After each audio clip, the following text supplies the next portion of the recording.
Well, it also brings me back to your documentary with your former classmate Caleb. Yeah. And you know, he talked about in the film, and I hope I'm not giving anything away, but that once he got this cancer diagnosis, that he realized that he and his wife had been living for the weekends. And I think that just really struck me, because I have to tell you, I was afraid to watch the film because I was afraid it was going to make me depressed.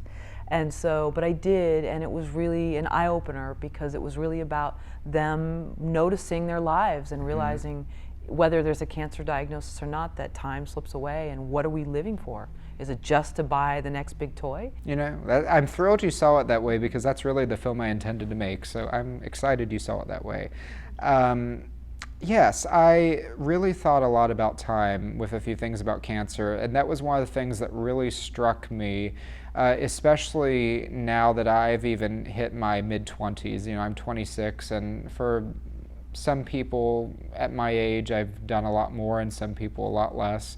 But I think very much about what my pathway is going to be as a filmmaker, the things that I want to make and the things that I want to do.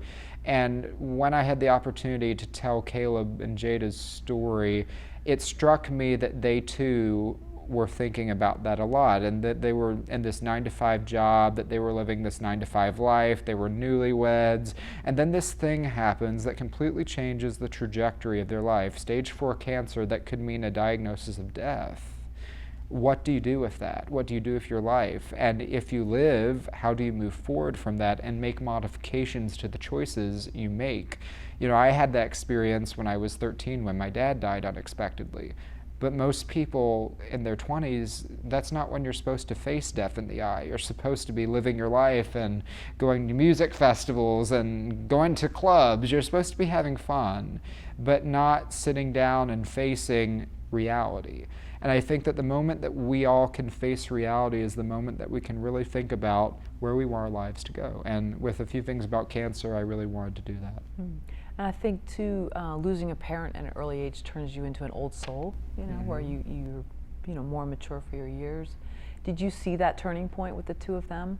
Absolutely. I saw that a week into it. It was incredible. There's a moment in the film that I think is pretty powerful, where they start talking about what they want their lives to look like. And I think that was their moment when they realized it. There was a moment in the hospital that someone that was supposed to have a good prognosis, they were like a patient in another room that was nearby, that was about the same age, died suddenly.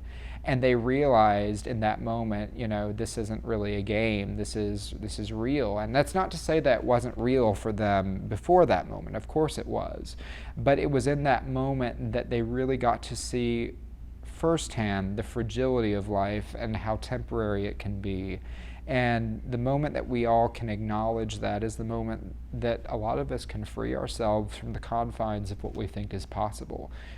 Once we do that, I think then anything can become possible for us, because then we realize our time is limited and the choices we make directly impact what we are capable of doing.